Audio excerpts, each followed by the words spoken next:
श्री स्वामी समर्थ। मी मोहिनी विजय निंबाळकर, तुमचं माझ्या यूट्यूब चॅनलमध्ये खूप खूप स्वागत आहे। आजच्या व्हिडिओमध्ये आपण बघणार आहोत 16 सोमवार व्रत हे कसे करायचे। 16 सोमवार हे श्री शंकराचे शीघ्र फलदायी व्रत आहे।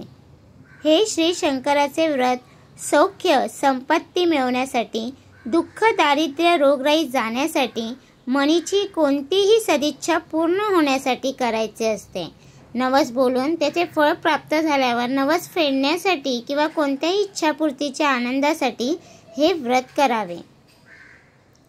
हे व्रत केल्याने दरिद्री धनवान होतो, रोगी रोगमुक्त होऊन त्याला आरोग्य प्राप्त होते, दुःखी माणसाला सुख प्राप्त होते, मनीची चिंता नाहीशी होते, दूरदेशी असलेल्या आपल्या माणसांची भेट होते, पुत्रकन्याचा लाभ होतो, कुमारिकांना मनपसंत पती मिळतो, व्यापाराला व्यापारात फायदा होतो, नोकरीत प्रमोशन मिळते। श्रद्धापूर्वक हे व्रत करणाऱ्यांची मनीची इच्छा पूर्ण होते। व्रत करणाऱ्या स्त्री अगर पुरुषाने व्रताच्या दिवशी मनाने व शरीराने शुद्ध व स्वच्छ असावे। व्रताला सुरुवात श्रावणातल्या पहिल्या सोमवारी करावी। 16 सोमवार व्रत करून येणाऱ्या 17व्या सोमवारी व्रताचे उद्यापन करावे किंवा कोणत्याही महिन्यातल्या कोणत्याही सोमवारी व्रताचे उद्यापन करावे। व्रत करणाऱ्याने सकाळी स्नान करून सोवळे किंवा धूतवस्त्र नेसून मनोभावे शंकराची पूजा करावी। साष्टांग नमस्कार घालावा। नित्याप्रमाणे आपल्या नोकरी धंद्यावर जावे, आपल्या उद्योगाला लागावे। दिवसभर उपवास करावा, मनात शंकराचे स्मरण करावे। उपवास न झेपणाऱ्याने जरूर तर गहू गूळ तूप मिळून तयार केलेले पदार्थ उदाहरण शिरा खीर वगैरे पदार्थ खावे। संध्याकाळी आंघोळ करावी। मनोभावे शंकराची मूर्ती अगर चित्र तस्बिरीची पंचोपचारे पूजा करावी। पूजेत बेलाची पाने अवश्य असावी। देवासमोर बसून 16 सोमवार कथा वाचावी किंवा 16 सोमवार महात्म्य ही पोथी वाचावी। शिवस्तुती म्हणून नंतर आरती करावी। जमलेल्या घरातल्या मंडळीस कणिकेच्या चुरम्याचा प्रसाद वाटावा व आणि स्वतः घ्यावा।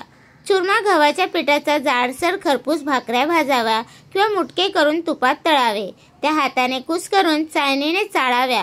यात योग्य प्रमाणात गूळ व तूप घालावे। याचे पेढे किंवा लाडू केले तरी हरकत नाही। व्रत करणाऱ्याने अर्धा शेर कणिकेचा चुरमा घेऊन उपवास सोडावा। चुरमा करताना कणिकेत मीठ घालू नये, तसेच उपवासास खायच्या पदार्थातही मीठ असता कामा नये। या दिवशी मीठ वर्ज्य आहे। ओळीने 16 सोमवार व्रत करून येणाऱ्या 17व्या सोमवारी व्रताचे उद्यापन करावे। उद्यापनाच्या दिवशी प्रसादासाठी 5 शेर कणिकेचा गव्हाच्या पिठाचा चुरमा तयार करावा। पूजेचे साहित्य तयार करून स्वच्छ पाण्याचा तांब्या भरून घ्यावा। पूजा साहित्यात 16 वस्तू असाव्यात। अबीर गुलाल शेंदूर हळद कुंकू फुले चंदनाचा गंध अक्षता धूप कापूर दीप सुपारी देठाची खायची पाने फळ बेलाची पाने आणि नैवेद्य। शंकराच्या देवळात जाऊन मनोभावे शंकराची षोडोपचारे पूजा करावी। 108 किंवा 1008 बिल्वपत्रे व्हावी। नैवेद्य दाखवून आरती करावी। मनातल्या मनात आपली इच्छा सांगून इच्छा पूर्ण करण्याविषयी प्रार्थना करावी। साष्टांग नमस्कार घालावा। चुरम्याचे 3 भाग करून एक भाग देवाला द्यावा, दुसरा भाग देवळी ब्राह्मणाला वाटावा किंवा गायीला चारावा, तिसरा भाग घरी आणून कुटुंबातल्या सर्व मंडळींनी व स्वतः प्रसाद घ्यावा। शंकराचे देऊळ जवळपास नसल्यास किंवा देवळात जाणे शक्य नसल्यास घरीच ब्राह्मणास बोलून श्री शंकराची षोडोपचारे पूजा करावी। देवळात करायचं म्हणून सांगितलेल्या सर्व गोष्टी कराव्या। ब्राह्मणी न मिळाल्यास पोथीवरून पूजा वगैरे सर्व गोष्टी स्वतःच कराव्या। उद्यापनाच्या दिवशी देवळात पूजा करून घरी आल्यावर किंवा घरीच उद्यापनाची पूजा केल्यावर मागील 16 सोमवार प्रमाणे 16 सोमवार कथा व 16 सोमवार महात्म्य वाचावे। शिवस्तुती म्हणून आरती करावी। चुरम्याचा प्रसाद सर्वांना वाटावा, आपण घ्यावा।